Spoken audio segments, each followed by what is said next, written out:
জ্বালানি তেলের সংকটের মধ্যে ৩০,০০০ টন জ্বালানি তেল নিয়ে একটি তেলবাহী জাহাজ চট্টগ্রাম বন্দরে পৌঁছেছে। বৃহস্পতিবার এমটি গ্রান্ড কাউফা নামে ট্যাংকারটি বন্দরে নোঙর করে। এ বিষয়ে বন্দর কর্তৃপক্ষ জানায়, চীনের রাষ্ট্রায়ত্ত জ্বালানি প্রতিষ্ঠান ইউনিপেক এই চালানটি রপ্তানি করেছে। আগের মতোই clean. Berger easy clean fresh, দেয়ালে দাগ থাকবে না, রাখবে সুরভিত। জাহাজটিতে ২০,০০০ টন ডিজেল এবং ১০,০০০ টন জেট ফুয়েল রয়েছে।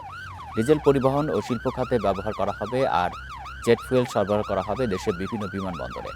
এ নিয়ে চলতি মাসে এটি নবম তেলবাহী জাহাজ যা দেশে পৌঁছালো। আগে আরও ৮টি জাহাজ এসেছে এবং মোট ১৭টি জাহাজ আসার কথা থাকলেও বাকি কয়েকটির সময়সূচি এখনও অনিশ্চিত রয়েছে।